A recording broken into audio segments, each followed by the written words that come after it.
Nokia. Siapa yang tidak tahu merek ini? Mungkin sebagian besar dari kita tentu sudah sangat akrab dengan ponsel merek Nokia, apalagi bagi anak tahun 90-an atau 2000-an.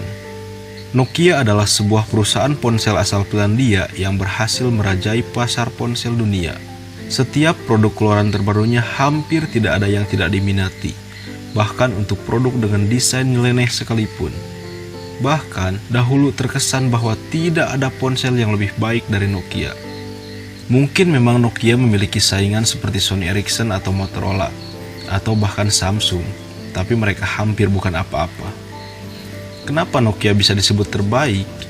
Karena meskipun mereka terkesan pelit dalam update fitur di setiap ponsel barunya, apalagi untuk kelas low-end, masyarakat secara umum sudah terlanjur percaya bahwa Nokia masih tetap yang terbaik, mulai dari kamera, kostumisasi tema, ataupun kemampuan Nokia secara umum, seperti kekuatan, keawetan, dan lain-lain.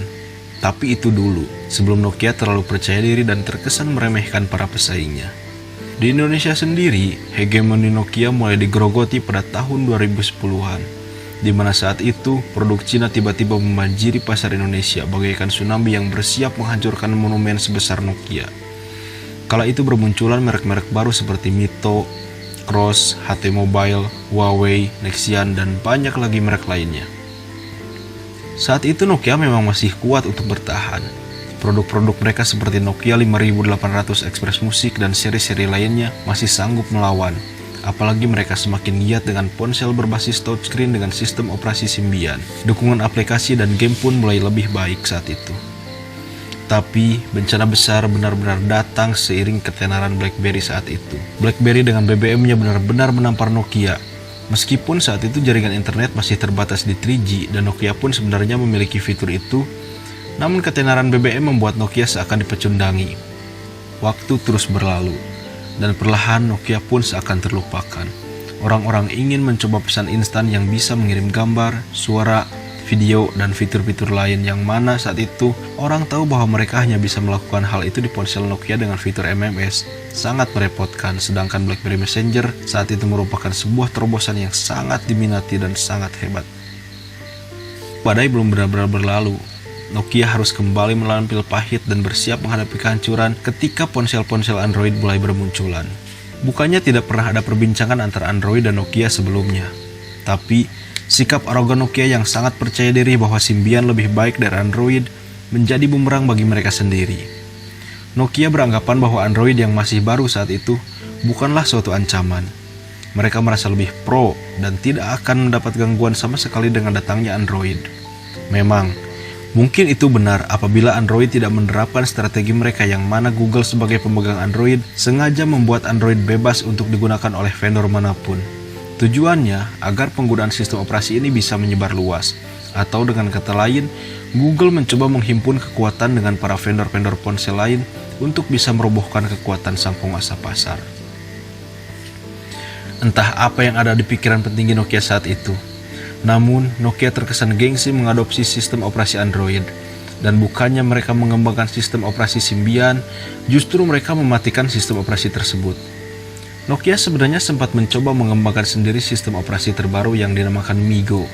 Namun akhirnya, Nokia lebih memilih menjalin kerjasama dengan Microsoft pada tahun 2011 untuk pengembangan sistem operasi baru yaitu Windows Phone. Pada awalnya, Windows Phone ini memang terlihat sangat menjanjikan, apalagi sejak keluarnya Windows Phone 8.1 dan kabar akan keluarnya Windows Phone 10, para penggemar setia Nokia dan Windows seakan diberi harapan bahwa mereka akan menikmati kecanggihan kolaborasi antara Nokia sang raksasa ponsel dan Microsoft sang raja sistem operasi. Bahkan perkiraannya saat itu, Nokia akan benar-benar membuat sebuah ponsel yang lebih canggih dari Android dan bergengsi layaknya iPhone. Tapi, apa yang mereka lakukan justru sebaliknya. Mungkin dari segi performa memang Nokia terasa lebih baik, apalagi masalah efisiensi RAM, yang mana Android saat itu sangat boros dalam penggunaan RAM. Tapi tunggu dulu, saat pengguna lain masih asik menggunakan BBM di Android, BBM di Windows Phone terus-terusan dalam pengujian beta. Pesan telat masuk dan masalah-masalah lainnya sangat sering dialami penggunanya saat itu. Dan tamparan itu masih belum cukup. Saat Android dan iPhone memiliki aplikasi terbaru yang tren, sebut saja Periscope saat itu, atau Line Get Rich, bahkan COC, Pengguna Windows Phone atau sebut saja Nokia Lumia hanya bisa gigit jari dan menghibur diri dengan dalih kami unggul di produktivitas, karena mereka masih bisa bangga dengan dukungan Microsoft Office di Lumia. Blunder lain dari Nokia, yang dengan egois tidak mau menghadirkan aplikasi-aplikasi yang dimiliki Android dan iPhone di platform mereka. Lagi-lagi, penggunalah yang jadi korbannya. Dan akhirnya, pada tahun 2013, Lumia atau Nokia Windows Phone benar-benar dijual kepada Microsoft, sehingga namanya pun berganti menjadi Microsoft Lumia. Dan faktanya, mereka benar-benar kalah dan takluk di hadapan Android. Pada kuartal pertama 2014, Nokia meluncurkan ponsel setengah Android. Ada 3 seri ponsel yang diperkenalkan saat itu, yaitu Nokia X, X Plus, dan XL. Ketiga ponsel ini memiliki 2 tampilan user interface. Selain UI bawaan Nokia, juga bisa di-switch ke tampilan Android.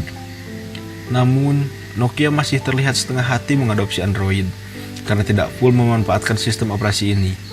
Di ketiga ponsel seri X itu, Nokia tidak menghadirkan Google Service yang biasa ada di ponsel Android seperti Gmail, Google Map, Google Chrome, YouTube, dan lain-lain.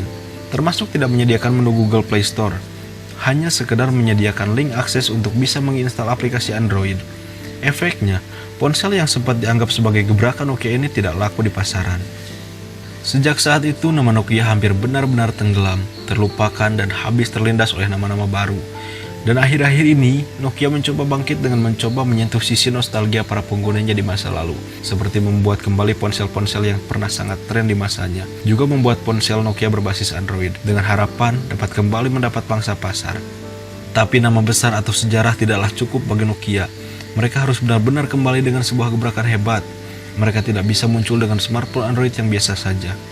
Dan mereka juga seharusnya tahu bahwa mereka benar-benar sedang memulai kembali. Dan itu adalah bagian yang paling sulit dalam sebuah proses. Apakah Nokia akan sanggup untuk bangkit kembali? Mari kita lihat saja.